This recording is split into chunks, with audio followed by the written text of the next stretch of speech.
The rumble of motorcycles shook the gas station windows as 5 Hell's Angels pulled into the parking lot. Leather vests, chrome pipes, and weathered faces turned heads instantly. But what made everyone freeze wasn't the bikers themselves. It was the small girl in a pink jacket running desperately after them, tears streaming down her face. "Please, please, wait!" she cried, her tiny voice barely audible over the engine noise. The lead biker, a massive man with a graying beard and arms covered in tattoos, turned his head. His expression was unreadable behind dark sunglasses. Customers inside the convenience store whispered nervously. Someone reached for their phone. A mother pulled her child closer, eyes wide with concern. The little girl couldn't have been more than 7 years old. Her blonde hair was tangled, her sneakers worn, and something about the desperate way she chased after these intimidating strangers sent chills through everyone watching. What no one knew yet was that this moment would unravel a mystery that had haunted the town for weeks. And by the time the police understood what was really happening, the truth would shake them to their core. Before we dive deeper into this incredible story, I need to ask you something. If you believe in the power of observation, in trusting your instincts, and in the courage it takes to speak up when something feels wrong, then pause for a moment. Like, comment, share, and subscribe to Bike Diaries. Tell us in the comments where you're watching from today, because this story will remind you that heroes come in all sizes, and sometimes the smallest voices carry the most important messages. The morning had started like any other in the small town of Milbrook. The sun rose over the tree-lined streets, casting long shadows across neatly trimmed lawns. Birds sang from telephone wires. The local diner buzzed with its usual breakfast crowd. Officer Sarah Chen sipped her coffee at the station, reviewing the morning reports. Missing pet, vandalized mailbox, a noise complaint from the previous night. Standard small-town routine. But beneath that calm surface, tension had been building for 3 weeks. Little Emma Rodriguez, age 7, had been acting strangely. Her teacher, Mrs. Patterson, had noticed it first. The normally cheerful girl had become withdrawn, distracted, jumping at loud sounds. She'd stopped participating in class activities. During recess, she'd stand alone by the fence, staring at the road beyond the playground. "Emma, sweetie, is everything okay at home?" Mrs. Patterson had asked gently. The girl had looked up with those big brown eyes and whispered, "I keep seeing him." "Seeing who?" "The man. The scary man with the loud bike." Mrs. Patterson had reported it to the school counselor, who'd contacted Emma's mother, Maria Rodriguez. A single parent working 2 jobs to make ends meet, Maria had been worried sick. "I don't know what she's talking about," Maria had told the counselor, exhaustion evident in her voice. "We don't know any bikers. I keep our neighborhood safe. I don't let her wander." But Emma's behavior had only intensified. She'd started drawing pictures in class. Dark, frantic sketches of motorcycles, men in leather, and most disturbingly, a house with boarded windows and chains on the door. The school counselor had forwarded the drawings to the police, just to be safe. Officer Chen had reviewed them with her partner, Officer Marcus Webb, a veteran cop who'd seen his share of troubling cases. "Kids have active imaginations," Marcus had said, though his tone suggested he wasn't entirely convinced. "But these drawings, there's something specific here. The detail, the chains, the fear." Sarah had nodded slowly. "We should keep an eye on it." That had been 2 days ago. Now, on this ordinary Tuesday morning, everything was about to change. The call came through at 9:47 a.m. "Dispatch to all units. Multiple reports of a child in distress at Morton's gas station on Highway 7. Witnesses report a young girl chasing after a motorcycle gang. Possible attempted abduction." Sarah's coffee cup hit the desk. She was already moving, Marcus right behind her. "That's Emma Rodriguez's route," Sarah said, her mind racing. "She walks past that gas station on her way to school." Their patrol car screamed out of the station, lights flashing, siren wailing. Sarah's heart pounded. In a town this size, every child mattered. Everyone knew everyone. The thought of something happening to little Emma made her stomach turn. They arrived at the gas station within minutes. The scene was chaos. 5 motorcycles sat in the parking lot, engines still rumbling. The Hells Angels stood in a loose circle, their imposing presence making the gathered crowd keep its distance. And there, in the center of it all, was Emma Rodriguez. But she wasn't being held against her will. She was tugging on the leather vest of the lead biker, tears streaming down her face, words tumbling out so fast they blurred together. "Please, you have to help her. She's still there. She can't get out, please!" Sarah approached cautiously, hand on her radio. "Emma? Emma, it's Officer Chen. Are you okay?" The little girl spun around, relief flooding her features. "Officer Chen, thank God. These are the men, the ones I've been trying to find." Sarah's confusion deepened. "Emma, what are you talking about?" The lead biker removed his sunglasses. His eyes were a startling blue, weathered at the corners, but filled with something unexpected. Concern. "Officer," he said, his voice a deep rumble, "I think you need to hear what this kid has to say. We sure as hell did." Marcus arrived, his hand instinctively near his weapon. "Everyone stay calm. Sir, I need you to step away from the child." "Marcus, wait," Sarah said, something in the girl's desperate expression making her pause. "Emma, talk to me. What's going on?" Emma took a shaking breath. 3 weeks ago I saw them. These bikers. They stopped at the old Henderson house on Oakwood Street. I was walking home from Jenny's house and I saw them through the fence."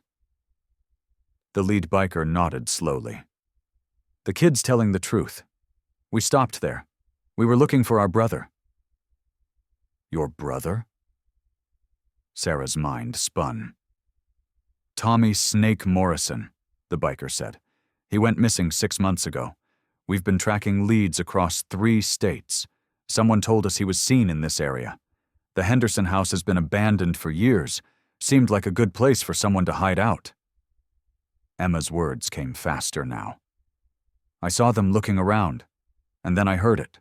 A sound from inside the house, like someone crying, but quiet. So quiet." Sarah's blood ran cold. "What did you hear, Emma?" "A woman crying, begging for help, but nobody believed me." Tears spilled down Emma's cheeks. "Mommy said I was imagining things. Mrs. Patterson said I was having bad dreams, but I heard her. I've heard her every day when I walk past that house." The biker crouched down to Emma's level, his massive frame somehow gentle. "Kid told us the same thing 5 minutes ago. Said she's been trying to flag down bikers for weeks because she thought we were the same group she saw. Said there's someone trapped inside that house." Sarah's training kicked in. "Marcus, call for backup, now, and get an ambulance on standby." She turned to the biker. "What's your name?" "Jackson Reaper Cole. This is my club." He gestured to the other men. "We're not your typical criminals, officer. We're veterans. We look after our own. And if there's someone trapped in that house, we're not leaving until we know the truth." Sarah studied his face, reading years of hard living but also integrity. Sometimes you had to trust your gut. "Then you're coming with us?" The convoy that descended on the Henderson house 15 minutes later was unlike anything Milbrook had ever seen. 2 police cruisers, 5 motorcycles, and little Emma Rodriguez sitting in the back of Officer Chen's car, refusing to be left behind. The Henderson house loomed at the end of Oakwood Street, a Victorian relic from another era. Windows boarded, paint peeling, weeds choking the yard. The for sale sign had been there so long it had faded to gray. But as they approached, Sarah noticed something that made her skin prickle. Fresh tire tracks in the overgrown driveway, recently disturbed dirt near the basement window. And something else. The faint smell of cigarette smoke, too recent to be from years of abandonment. "Someone's been here," Marcus muttered. Jackson nodded grimly. "We smelled it too when we stopped here. Meant to come back and check it out proper. Then life got in the way." He glanced at Emma. "Should have listened to the kid sooner." Sarah approached the front door, hand on her weapon. "Police, if anyone is inside, make yourself known." Silence. Emma tugged on Sarah's sleeve. "The crying came from the basement, the window on the side. That's where I heard it." They moved around the house. The basement window was partially concealed by overgrown bushes, but once they pushed through, they could see it. A small opening, boards nailed across it, but gaps wide enough to see through. Sarah knelt down, peering inside. At first, nothing. Darkness. The musty smell of abandoned spaces. Then she saw it. Movement in the corner, a pale figure huddled against the wall, partially hidden behind old furniture. And chains. God help them, chains. "We've got someone inside," Sarah shouted into her radio. "Subject appears to be restrained. We need that ambulance now and send in the tactical unit." Jackson was already moving. "With respect, officer, we're not waiting." Before Sarah could stop him, he and two other bikers grabbed the boards covering the basement door at the back of the house. Wood splintered. Nails shrieked. Within seconds, they'd created an opening. "Police, we're coming in!" Sarah drew her weapon and entered behind them, Marcus covering the rear. The basement was a nightmare. Dim light filtered through cracks. The walls were stained with damp. And there, chained to a support beam, was a woman. She was thin, so thin, with matted hair and hollow eyes. Her clothes were filthy. Her wrists were raw and bleeding from the chains. And when she saw them, she tried to speak, but only managed a croak. Jackson froze. "Jesus Christ." Sarah rushed forward, already on her radio. "We need those EMTs inside now. We have a victim, female, appears to be severely malnourished and restrained. Possible long-term captivity." As Marcus worked on the chains with bolt cutters from his cruiser, Emma appeared in the doorway. She'd slipped past the officers outside. "I told you," she whispered, tears streaming down her face. "I told everyone." The woman's eyes found Emma, and despite her condition, despite the hell she'd been through, she managed a weak smile. "Thank you," she mouthed. The hours that followed were a blur of activity. The ambulance rushed the woman, later identified as Catherine Katie Morrison, age 24, to Milbrook General Hospital. She was severely dehydrated, malnourished, and suffering from multiple infections. But she was alive. Katie Morrison, Tommy Snake Morrison's wife. The pieces fell together rapidly. Tommy Morrison had been mixed up with a drug trafficking ring. When he'd tried to get out, they'd taken the most precious thing in his life. His wife. They'd held her in that basement for 6 months, using her as leverage to keep Tommy working for them. But Tommy had been killed in a drug deal gone wrong 3 weeks ago. The traffickers had simply left Katie to die, the house abandoned, no one checking, no one knowing. No one except a 7-year-old girl who'd heard crying and refused to stop believing what her ears told her. Officer Sarah Chen stood in the hospital corridor, watching through the window as doctors worked to stabilize Katie. Jackson Cole stood beside her, his weathered face showing emotions he probably didn't often reveal. "Your club brother?" Sarah asked quietly. "Tommy was like a son to me," Jackson said, his voice rough. "Tried to get him to leave that life, but he was in deep. When he went missing, we've been searching ever since. Never imagined—" He trailed off, jaw clenched. You saved her life today, Sarah said. You and Emma. That kid saved her life, Jackson corrected. We were just the muscle she needed. Behind them, Emma sat with her mother, wrapped in a blanket despite the warm day. Maria Rodriguez held her daughter tight, crying, apologizing over and over for not believing her. Marcus approached, his expression grim. We've got units moving on the trafficking ring now. Katie's giving us names, locations. This is going to break open a major operation. Sarah nodded, but her attention was on Emma, the little girl who'd been called imaginative, dramatic, attention-seeking. The little girl who'd seen something wrong and refused to let it go, even when no one believed her. She walked over and knelt beside Emma.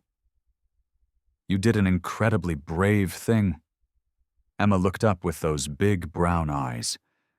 I kept hearing her, every day, and nobody would listen. I thought if I could find the bikers again, they'd remember and they'd help. Why the bikers? Sarah asked gently. Because they stopped. They looked. Everyone else just walks past that house like it's invisible. But they noticed something was wrong. I thought they'd understand. Sarah felt her throat tighten. You were right. If this story has touched your heart, please take a moment to like, share, and subscribe to Bike Diaries. We bring you stories that prove heroism comes in all forms, that courage isn't measured by size or age, and that sometimes the smallest voices carry the most important messages. Tell us in the comments. Have you ever noticed something important that others missed? Your story might inspire someone else. The sun was setting over Milbrook when Sarah finally left the hospital. The town that had seemed so peaceful that morning now felt different. Layers of darkness and light intermingled, secrets hiding in plain sight, waiting for someone brave enough to notice. Jackson Cole and his club were preparing to leave. They'd stayed long enough to make sure Katie was stable, long enough to give their statements, long enough to see justice beginning to take shape. Officer Chen, Jackson called out as Sarah walked to her car. She turned. He approached slowly, his heavy boots crunching on the gravel. We're not the bad guys everyone thinks we are, he said simply. We're brothers, we're family. We take care of our own. I know, Sarah replied. I learned something today too, about judging by appearances. He cracked a rare smile. That kid, Emma, she's something special. Tell her we said she's an honorary member now, toughest one in the club. As the motorcycles roared to life and pulled out of the hospital parking lot, Sarah watched them go. The Hells Angels, the feared motorcycle club, riding off into the sunset after helping save a life. She thought about Emma, about Katie, about Tommy Morrison, and the choices that had led to tragedy. She thought about assumptions and appearances, about the courage it took to speak up when no one believed you, and about the importance of really, truly listening. Her phone buzzed. A text from Marcus. Katie's stable. Doctors say she'll make a full recovery. The trafficking ring is falling apart. We got them. Sarah smiled. Good. Justice was being served. But the real hero of this story wasn't the police or the bikers. It was a 7-year-old girl in a pink jacket who'd refused to ignore what she knew was wrong. 3 weeks later, Sarah stood in the Milbrook Elementary School gymnasium. The whole school had gathered for a special assembly. Emma Rodriguez sat in the front row, looking small and nervous in her best dress. The mayor stepped to the podium. Today we honor extraordinary courage. Emma Rodriguez showed us all what it means to trust your instincts, to stand up for those who cannot stand up for themselves, and to never stop believing in what you know is right, even when the whole world tells you you're wrong. The mayor held up a medal. Emma Rodriguez, on behalf of the town of Milbrook, we present you with the Citizen Hero Award. The gymnasium erupted in applause. Emma walked up to the podium, her mother crying proudly in the audience. As the mayor placed the medal around her neck, Emma smiled, a genuine, beautiful smile. She turned to the microphone and in her small, clear voice said, "I just want everyone to know that if you see something wrong, you should say something. Even if you're scared, even if no one believes you, because someone out there needs your help and your voice matters, even if you're little." The applause grew louder. In the back of the gymnasium, Jackson Cole stood with 2 other club members. They'd ridden 5 hours to be there.